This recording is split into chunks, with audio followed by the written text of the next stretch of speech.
लांग मार्च न पर इनकलाब करे रहियो आहियां। शहबाज शरीफ ऐं राणा सनाउल्ला तयार थी वञो। तव्हांजा हैंडलर्स बि ॾिसंदा त सभ खां वॾो अवामी समुंड इस्लामाबाद पहुचंदो। अॻूणे वज़ीर आज़म इमरान ख़ान जो सियालकोट में कारकुननि खे ख़िताब। सियालकोट में ई कॉलेज जे कन्वेंशन खे ख़िताब कंदे चई त जंहिं क़ौम में इंसाफ़ न हुजे उहा तबाह थी वेंदी आहे। जानवरनि जे मुआशिरे में इंसाफ़ न हूंदो आहे, ताक़तवर जो कानून हलंदो आहे। इंसाफ़ इंसानी मुआशिरे में हूंदो आहे जिते कमज़ोर ऐं ताक़तवर बराबरि हूंदा आहिनि। मुल्क में इंसाफ़ न हुजण सबबि असां दुनिया खां पोइ ते रहिजी विया आहियूं।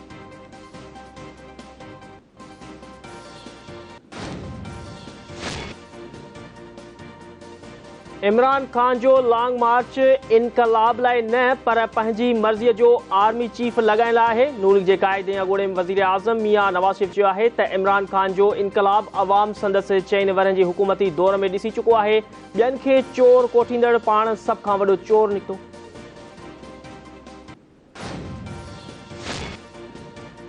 इमरान न्याज़ी ख़तरनाक रांदि खेॾी रहियो आहे। वज़ीर आज़म शहबाज शरीफ चयो आहे त इमरान न्याज़ी अरशद शरीफ जे क़त्ल ते सियासत करे इदारनि ते इल्ज़ाम लॻाए रहियो आहे।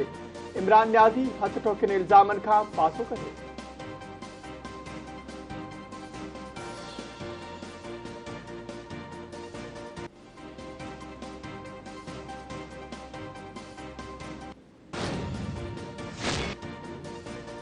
इमरान खान जी लॉन्ग मार्च रोकण वारी हुकूमती इस्तदारत। सुप्रीम कोर्ट तोहिन अदालत केस में इमरान खान खां 31 अक्टूबर ताईं जवाब तलब करे वरितो। चीफ जस्टिस रिमार्क्स ॾिना त इमरान खान तरफ़ां संदसि वकील ख़ातिरी कराई हुई। इमरान खान जे बयान मां लॻे थो त खेसि अदालती हुकुम बाबति आगाह कयो वियो। इमरान खान चयो हो त सुप्रीम कोर्ट रंडकूं हटाइण जो चयो आहे। असुल सवाल इहो आहे त इमरान खान खे छा ॿुधायो वियो। इमरान खान अदालत में अची वज़ाहत करे त खेसि कंहिं छा चयो हो।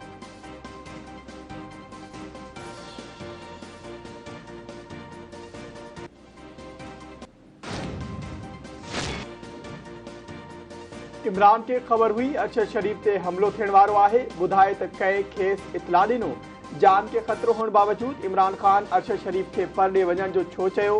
इतलात खाते ऐं ट्रांसपोर्ट खाते जे सूबाई वज़ीर शर्जील इनाम मेमन चयो आहे त ॿियनि सूबनि में हुकूमत हुजण बावजूदि इमरान ख़ान अरशद शरीफ खे तहफ़्फ़ुज़ फराहम छो न कयो। इमरान ख़ान अरशद शरीफ जी मौत ते सियासत करे रहियो आहे।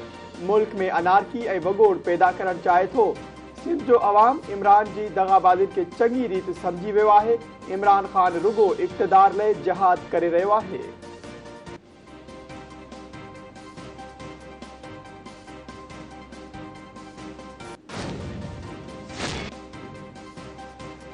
इमरान खान लॉन्ग मार्च न पर लाहौर खां इस्लामाबाद शार्ट मार्च जो ऐलान कियो आहे। इमरान खान पीपल्स पार्टी जीअं कराची खां इस्लामाबाद मार्च करे ॾेखारे। वफ़ाक़ी वज़ीर शेरी रहमान चयो आहे त मूं तहरीक इंसाफ़ खे चैलेंज कयो हो त हू पीपल्स पार्टी जहिड़ो मार्च नथा करे सघनि। इमरान खान जो शार्ट मार्च GT रोड तां थी GT रोड ते ई ख़तम थी वेंदो।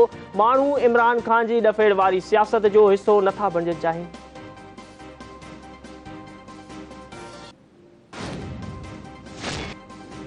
वफ़ाक़ी वज़ीर अज़ियाता मरी चयो आहे त इमरान न्याज़ी खे वधीक चोरियूं पकड़ण जो डपु आहे। सिंध में आसिफ अली ज़रदारी जे जियालनि इलेक्शन में इमरान ख़ान खे पंहिंजी औकात यादि ॾियारी। मुल्तान में इमरान ख़ान खे बदतरीन शिकस्त मिली। न्याज़ी साहब बरसात ऐं ॿोॾि मुतासिरनि में 14 अरब रुपया विरहाए पोइ मार्च कयो। इमरान खान असद उमर ऐं फवाद चौधरी ख़िलाफ़ तोहिन इलेक्शन कमीशन केस जी ॿुधणी। नोटिस कमीशन न पर सेक्रेटरी जारी कया आहिनि। जेसिताईं इहो मसइलो हल नथो थिए तेसिताईं उहो शुकाज़ नोटिस गैर क़ानूनी आहे। PTI वकील अनवर मंसूर जा इलेक्शन कमीशन में दलील। कमीशन ने रिमार्क्स ॾिना त इमरान खान 10 नवंबर ते पेश न थियो त फ़र्द जुर्म लागू करण खां सवाइ ॿियो को बि रस्तो न हूंदो।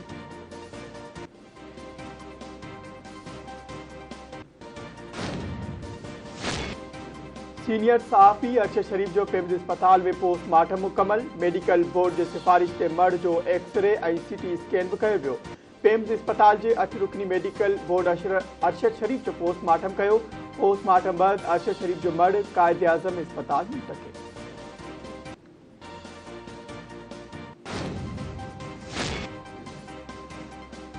अरशद शरीफ के क़त्ल बाबत कीनिया पुलिस जो यू टर्न। कीनिया पुलिस जो चवण है त रोकण की कोशिश दौरान पहिरीं अरशद शरीफ की गाड़ी में GSU ऑफिसर ते फायरिंग कई वही। गोली लगन सबब एक अहलकार जख्मी थी पयो। जवाबी फायरिंग दौरान एक गोली अरशद शरीफ के मथे में लगी। कीनिया मीडिया रिपोर्ट्स मूजिब अरशद शरीफ और खुरम अहमद वाक़े वारे ॾींहुं एंटरटेनमेंट क्लब में गुजारियो। एंटरटेनमेंट क्लब में मशहूर शूटिंग रेंज पिंड है जिते अक्सर पाकिस्तानी शौक़ सां ईंदा वेंदा आहिनि।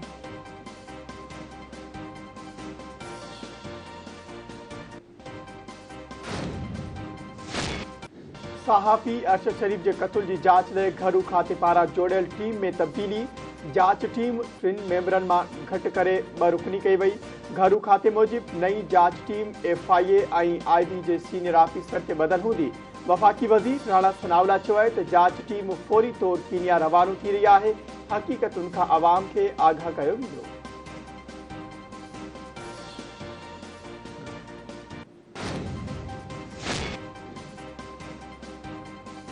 सऊदी वली अहद बिन मोहम्मद बिन सलमान जो सऊदी में कैद पाकिस्तानियुनि लाइ वॾो ऐलान। मस्जिद नबवी सल्लल्लाहु अलैहि वसल्लम में डफेड़ केस में कैद समूरन पाकिस्तानियुनि के आज़ाद करण जो हुक्म। सऊदी वली अहद वज़ीर आज़म शहबाज शरीफ की दरख्वास्त ते गिरफ्तार पाकिस्तान के आज़ाद करण जो हुक्म ॾिनो। मदीने मुनव्वरा की अदालत 3 पाकिस्तानियुनि के 8 ऐं 3 के 6 साल कैद की सज़ा ॿुधाई।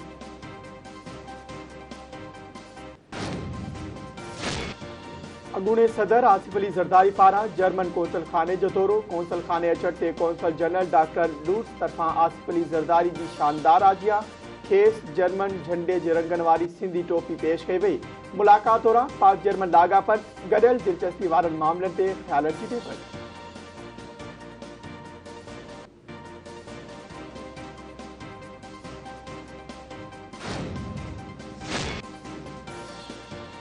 वडे वजीर सैयद मुराद अली शाह सां एशियन डेवलपमेंट बैंक के सेंट्रल एंड वेस्ट एशियाई डायरेक्टर जनरल यूगेन ज़िखोफ की मुलाकात। DG एशियाई बैंक तरफा बोर्ड मुतासिर के घर की अदावत में सिंध हुकूमत की मदद करने की खातरी। वडे वजीर सैयद मुराद अली शाह चयो है त बोर्ड सबब 8 लाख घरन के नुकसान थियो है। मुतासिर इलाइकन में पानी की नेकाली जो कम जारी है। पानी नेकाल थींदे ही घरन की अदावत शुरू कई वेंदी।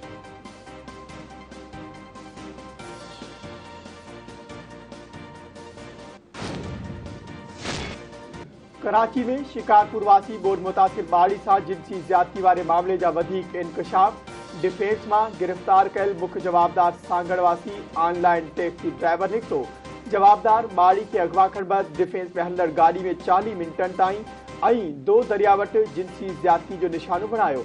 गिरफ्तार जवाबदार ख़ालिद लुंड टंडो अलायार खां कराची मुंतकिल। एडिशनल IG कराची जावेद आलम ओढे चयो आहे त जवाबदार ख़ालिद ऐं गुलाम रसूल हिक ई घर में गॾु रहंदा हुआ। जवाबदारनि ॾोह जो एतिराफ़ कयो आहे। संदन DNA करायो वेंदो। पुलिस CCTV कैमराउनि जी मदद सां 3 ॾींहंनि अंदरि जवाबदारनि जो पतो लॻाए खेनि गिरफ़्तार कयो।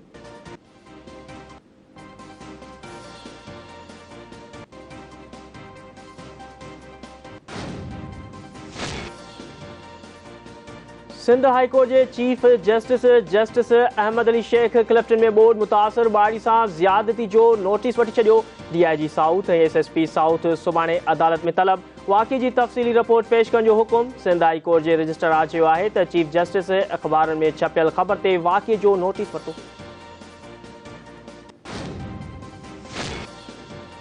पोलियो खिलाफ जंग में रुदल पोलियो टीम के हर कारकुन के हौसले और जज्बे के सलाम पेश करा थो। बुज़दिलाणु कार्रवाइयों पुलिस ऐं दहशतगर्दी खिलाफ पाकिस्तान की बुज़दिलाणु कार्रवाइयों अज़्म के रोके नथियूं सघनि। पीपुल्स पार्टी के चेयरमैन बिलावल भुट्टो ज़रदारी बलोचिस्तान के शहर पशीन में पोलियो टीम से हमले की मुज़म्मत और वारसनि सां अफ़सोस तोड़े हमदर्दी जो इज़हार कंदे चयो आहे त वाक़े में मुलविस जवाबदारनि खे जल्द गिरफ़्तार करे सख़्त सज़ा ॾिनी वेंदी।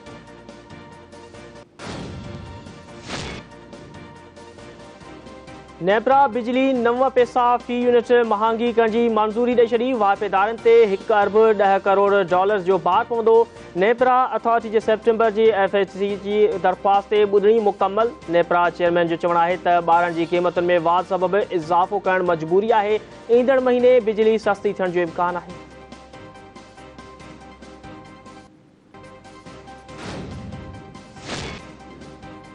ओबाड़े भट्टा रावती के कच्चे वारे इलाके में पुराने तकरार था नीगर कतुल गोठ अमीर बख्श धोंदो में शहर धोंदो तकरार था हथियारबंदनि जी फायरिंग में 8 वरे जो सईद अहमद मारिजी वियो वाक़े बैदि धुरिन में छिकताण बरक़रार इलाके में ख़ौफ़ वारी लहर।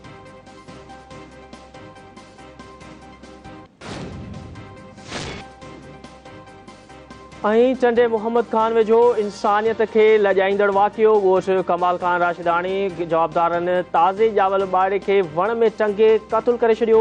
इतलात हज जी पुलिस लाश तहवील में वची अस्पताल मुंतकिल करे छॾियो।